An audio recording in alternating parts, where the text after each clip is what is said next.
பத்ரம் புஷ்பம் பலம் தோயம் யோமே பக்தியா பிரயஷ்யதி ததகம் பக்தி உபகிருதம் அஸ்னாமி பிரயதாத்மனா யன்மூலம் சர்வதீர்த்தானி யன்மத்யம் சர்வதேவதாக யதக்ரம் சர்வவேதாஸ்ய துளசி யதாகிருகம். முதல்ல சொன்னது பகவத்கீதையிலே சொல்லப்பட்டதான ஸ்லோகம் பத்திரம் புஷ்பம் பலம் தோயம் என்பது. பகவானை ஆராதனம் பண்ணுவதற்கு ரொம்ப எளியவன் எம்பெருமான். ஆராதனைக்கு எளியவன், பத்துடை அடியவர்க்கு எளியவன், பிறர்களுக்கரிய வித்தகன், மலர்மகள் விரும்பும் நம் அரும்பெறர் அடிகள், மற்றொரு கடவண்ணை களவினில் உறவிடை ஆப்புண்டு எளிவே உரலினோடு இணைந்திருந்தேங்கி எளிவே எத்திரம், எத்திரம் உரலினோடு இணைந்தேங்கி இருந்த எளிவே என்ன ஆழ்வாருடைய திருவாக்கு. முதல் பத்திலே 3ஆம் பதிகத்திலே ரொம்ப ஆராதனைக்கு எளியவனானவன் எம்பெருமான். ரொம்ப சுலபனும் இல்லையோ. அவன் ஆராதனம் பண்ண வேணும் என்றால் யாகத்துக்கு சமமாக சொல்லப்படுகிறது. திருவாராதனம், பகவானுக்கு பூஜை அப்படின்னு சொன்னால் அது பகவதாராதனம் என்று சொல்லுவது திருவாராதனம் என்று சொல்கிறோம். திரு ஆராதனம் நம்ம சம்பிரதாயத்திலே திரு ஸ்ரீ வைஷ்ணவர்கள் அப்படின்னு சொல்லுகிறோம். வைஷ்ணவர்கள்னு சொல்லுவதை காட்டிலும் ஸ்ரீ வைஷ்ணவர்கள். பெருமானுக்கே திருமகள் கேழ்வன் அப்படின்னு பேரு, ஸ்ரீயப்பதி அப்படின்னு பேரு. அப்ப நமக்கு எம்பெருமானுக்கு ஆராதனம் பண்ணுவதும் திரு ஆராதனம். ஆராதனம்னு சொல்லுவதை காட்டும் திருவாராதனம்னு சொன்னால் அது கொஞ்சம் உயர்ந்தது. எப்படி நம்ம எல்லா பதார்த்தங்களுக்கும் அதை திரு சேர்க்கிறோமோ, திரு கண்ணன் அமுது அப்படின்னு சொல்கிறோமோ, ஒன்னொன்றுக்கும் சேர்த்து நெடுரமுது, சாட்சமுது அப்படின்னா எல்லாம் ஒரு அமுத பதார்த்தங்கள். பகவானுக்கு திருவாராதனம் பண்ணிட்டு பகவானுக்கு கண்டருளை பண்ணிட்டோம்னு சொன்னால் அது உயர்ந்ததே, அது அனுயாகம் கொள்ளப்படுகிறது. அதற்கு பண்ண வேண்டியது திருவாராதனம் பண்ணணும்னா ஒரு பத்திரம், ஒரு இலை வேணும், புஷ்பம், பகவானுக்கு ஒரு புஷ்பம். புஷ்பம்னு சொன்னால் அது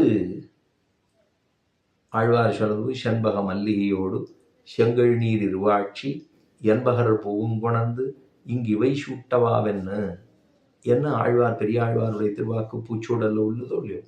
இப்போ 10 விதமான புஷ்பங்கள் எம்பெருமானுக்கு புஷ்பங்கள் சார்த்த வேண்டும். அதில் தாமர புஷ்பம்னு சொன்னால் உயர்ந்தது. அதில் இத்தனை இதழ்களோடு இருக்குன்னு சொன்னால் ரொம்ப உயர்ந்தது. தாமர புஷ்பம் எம்பெருமானுக்கு ரொம்ப உகந்தது. அதை விட உயர்ந்தது துளசின்னு சொல்லப்படுகிற திருத்துழாய் எம்பெருமானுக்கு. பத்திரம், புஷ்பம், பலம், ஒரு பழம், தோயம், தீர்த்தம். இந்த 4 எம்பெருமானுடைய திருவாராதனத்துக்கு ரொம்ப முக்கியம்.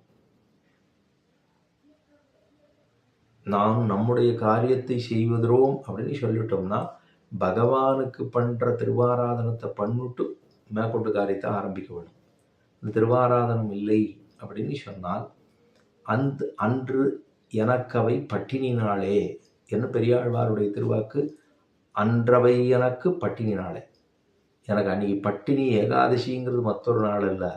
எம்பெருமானுக்கு எந்த ஒரு நாள் நாம் திருவாராதனம் செய்யவில்லையோ அந்த நாளே நமக்கு ஏகாதசி பட்டினின்னு வச்சுக்கணும். இது நம்ம பண்ணலாமா பண்ணக்கூடாதான்னா அவசியமாக அவரவர்கள் ஆச்சாரியனிடத்திலே அதை பெற்றுக்கொள்ள வேண்டும். நம்ம சிறு வயதில் பிரம்மோபதேசம் ஆயிடுத்து, பஞ்சஸ்காரம் ஆயிடுத்து அப்படின்னு சொன்னால் அவரவர்கள் இல்லத்திலே சாலக்கிராம திருமேனியை எழுந்துருளை பண்ணி ஒரு ஆச்சாரியனுடைய திருக்கரங்கள் ஆலயத்தை எழுந்துருளை பண்ணி கொண்டு அவரவர்கள் இல்லத்திலே கிரகத்திலே அவரை உத்தேசம் பண்ணித்தான் அன்றைய நாளே தொடங்க வேண்டும். முதல்ல அவருக்கு என்ன பண்ணணும், பெருமாளுக்கு என்ன பண்ணணும் இன்னைக்கு என்று சொல்லி கொண்டு தான் நாம் நினைத்து கொண்டிருக்க வேண்டும்.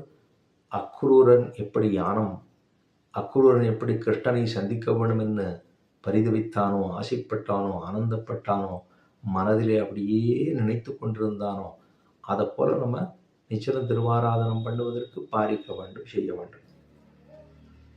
அப்போ அதில் ஒரு பத்திரம், ஒரு இலை, புஷ்பம், பலம், துவயம், இது 4 ரொம்ப முக்கியம்.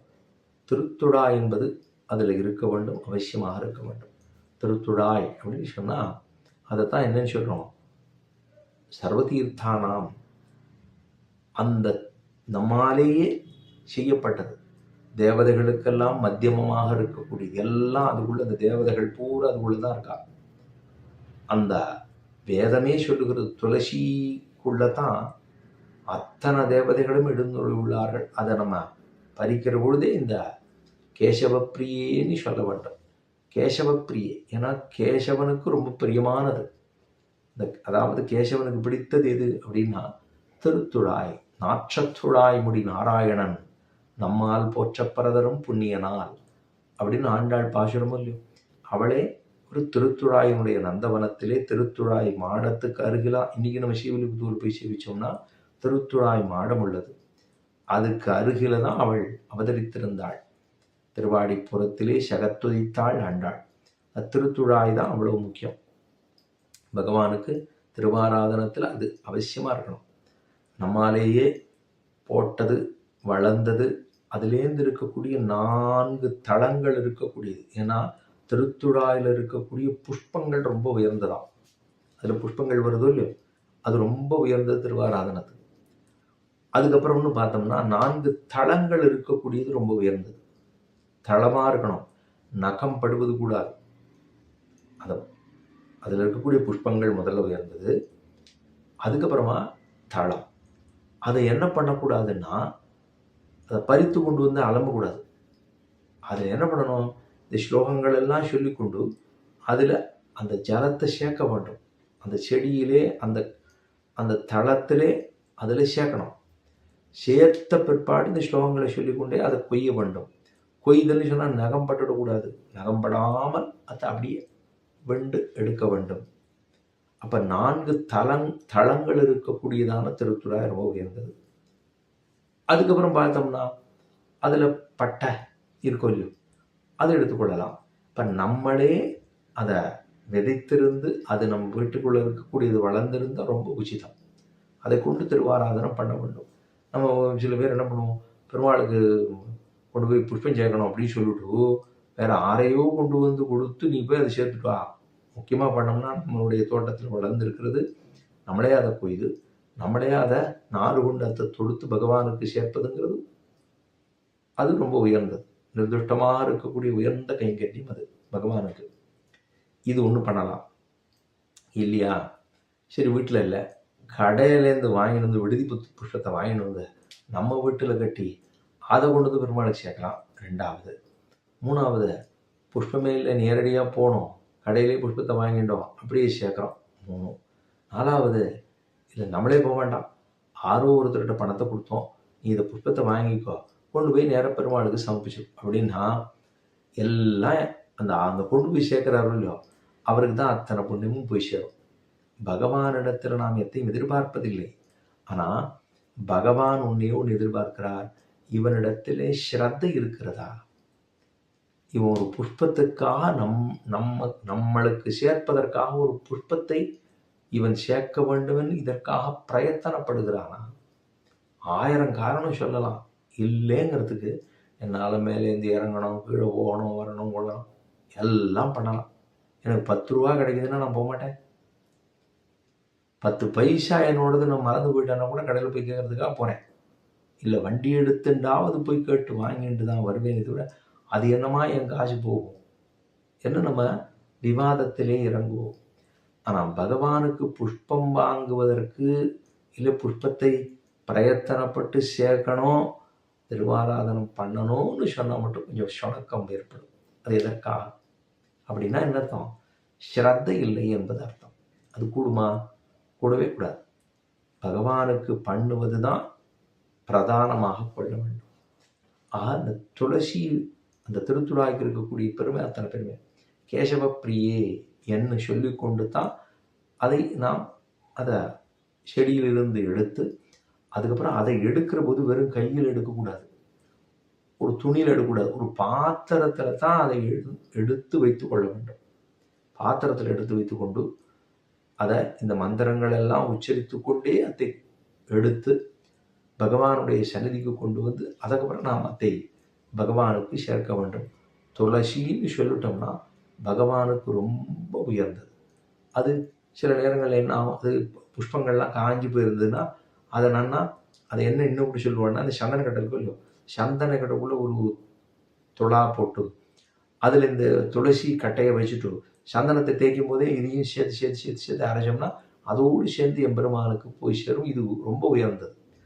திருத்துடாய் மார்பன், தன்னந்துடாய் மார்பன், இது ஆழ்வார் சொல்ற போது ஸ்ரீராயனமுடைய ஆழ்வாள் அப்படின்னு சொல்லும்போது தன்னந்துடாயினும் தாராயினும் தழையாயினும் தேன் கொம்பதாயினும் எல்லாம் மண்ணாயினும் அது உகந்ததே. ஆழ்வார் பாசுரம் இருக்கோ இல்லையோ, தாராறு அதாவது துடாய் மார்பன், திருத்துடாய் மார்பனுக்கு அது சீராயன மலமார்பன், தாராயினும் அது எப்படியா இருக்கலாம், அது புஷ்பமாக இருக்கலாம், தன்னந்துழாயினும் தழையாயினும் இலையாக இருக்கலாம், அது புஷ்பமாக இருக்கலாம், அது கட்டையாக இருக்கலாம், அது காஞ்சி போய் இருக்கலாம், மண்ணாயினும் அது இவ்வளவு இருந்தாலுமே கூட அது எம்பெருமானுக்கு உகந்தது அப்படின்னு சொன்னால், அப்போ பகவானுக்கு உயர்ந்ததுன்னு சொல்லும் போதே முதல் காரியம் திருவாராதனை ஞாபகம் வரணும். ரெண்டாவது காரியம் என்ன ஞாபகம் வரணும், பெருமானுக்கு என்ன செய்யணுங்கிறது ஞாபகம் வரணும். அதுக்கப்புறம் பகவானுக்கு புஷ்பங்களோ பத்திரம் புஷ்பம் பலந்தோயம் நிச்சலமாக இருக்கணும். அதிலே புஷ்பங்கள் இருக்க வேணும். அதாவது 10 விதமான புஷ்பங்கள் பெரியாழ்வார் சொன்னது போல அதில் புஷ்பங்கள் ஏதாவது ஒன்று இருக்க வேண்டும். அப்படி பார்த்தோம்னா அதுக்கப்புறம் திருத்துழாய் அவசியமாக இருக்க வேணும். அந்த திருத்துழாயை வைத்து கொண்டு தான் என் பெருமானுக்கு அர்ச்சனம் பண்ண வேணும் அப்படின்னு சொல்லிட்டு, அதனால இதெல்லாம் எந்த நாளில் பறிக்கிறதுக்கு இந்த மாத பிறப்பு காலங்கள் அப்படின்னா அன்னைக்கெல்லாம் பறிக்கக்கூடாது. செவ்வாய்க்கிழமை பறிக்கக்கூடாது, வெள்ளிக்கிழமை பறிக்கக்கூடாது, மாவாசி அன்னைக்கு பறிக்கக்கூடாது, துவாதசி அன்னைக்கு அதுக்கு பின்னம் பிற்காலத்தில் பறிக்கப்படாது. மாத பிறப்பு காலங்கள் அந்த காலத்துலலாம் துருத்துடாயி பறிப்பது கூடாது. அதுக்கு அப்போ என்ன பண்ணணும், முன்ன நாளே தயார் பண்ணிக்கணும். அப்படின்னா என்ன வரணும், ஞாபகத்தில் இருக்கணும், பெருமாளை திருவாராதனம் பண்ணணுங்கிற ஞாபகம் வர வேண்டும். அது இருந்தால் தானே பண்ண முடியும். நகத்தாலயத்தை கொய்வது என்பது கூடவே கூடாது. அதில் நாறு குண்டு தான் அதை சேர்த்திருக்க வேண்டும். இதெல்லாம் எம்பெருமானுக்குன்னு பண்ணக்கூடிய திருவாராதனத்தில் இருக்கக்கூடியதான விஷயங்கள். இதெல்லாம் திருவாராதனத்தை பண்ணணும்னு சொன்னால் அவரவர்கள் ஆச்சாரிய நிலத்தில் பஞ்சசம்ஸ்காரத்தை சாதித்து கொண்டு அவர் திருக்கையாலயத்தை சேவிக்கும்படி பிரார்த்தித்து அவர் திருவுள்ளவனத்தை பண்ணி அதை நாம் அவரிடத்திலிருந்து கிரகித்து கொண்டு அவரவர்கள் இல்லத்திலே திருவாராதனத்தை பண்ண வேணும் அப்படிங்கிறத பிரார்த்தித்து கொள்ளுவோம். எம்பெருமானுக்கு திருவாராதனம் பண்ணுவதுங்கிறது யாகத்துக்கு சமம். ஸ்தாபகா புன்றா ததாநாம மந்த்ரோ யாகஸ்ய பஞ்சமஹா, 5 விதமான சம்ஸ்காரங்கள் செய்விக்கப்படுகிறது. அவருக்கு சங்கு சர்க்கல லாஞ்சனங்களை பொறித்து அதுக்கப்புறமா திருமண்காப்புக்களை இழிச்சிவிட்டு மந்திர உபதேசம் பண்ணி நாமம் அவருக்கு ஒரு திருநாமத்தை கொடுத்து மந்திரங்களை உபதேசம் பண்ணி அதுக்கப்புறம் அவருக்கு அருகதை என்ன வருது, திருவாராதனம் பண்ணுவதற்கு அருகதை எப்பொழுதுதான் அவருக்கு ஏற்படுகிறது. இதெல்லாம் வந்ததுக்கப்புறம் எனக்கு எலிஜிபிலிட்டி இருக்குது ஆனால் நான் இதை பண்ண மாட்டேன் அப்படின்னு சொன்னால் நம்முடைய தரத்தை நாமே குறைத்து கொள்வதாகத்தானே அர்த்தம். அதை செய்யலாமா, செய்வது கூடாதல்லவா? ஸ்ரத்தை கொண்டு எல்லா காரியங்களும் செய்கிறோம். அதில் பகவானுக்கு பண்ணுறதுங்கிறது மாத்திரம் அதை விடுவது என்பது ஒரு நாளும் கூடாது. அவசியமாக நம்ம இதில் எவ்வளவோ விஷயங்கள் சொல்லியிருக்கு. ஒரு நாளைக்கு ஒரு தரம் தானே திருவாராதனம் காத்தால பண்ண போகிறோம். அது சாயரட்சையில் பண்ணுறவாளும் பெரிய உகந்தவர்கள் உத்தவர்கள் அவள்லாம் பண்ணுறதும் உண்டு. ஆனால் காலம்புற எம்பெருமானுக்கு அந்த திருவாராதனத்தை பண்ணத்தானே வேணும். அதற்கு மாத்திரம் நமக்கு எதுக்கு நேரம் இல்லாமல் போகிறது, அது போகக்கூடாது இல்லை அந்த மாதிரி. அந்த திருவாராதனத்திலே சிரத்த கொண்டு எம்பெருமானுக்கு அதை சேவிக்க வேணும், செய்ய வேணும். செய்விக்க வேணும் இல்லை, செய்ய வேணும். அப்படிங்கிறத பிரார்த்தித்து கொண்டு அமைகிறேன். ஆழ்வார் எம்பெருமானார் ஜிய திருவடிகளே சரணம்.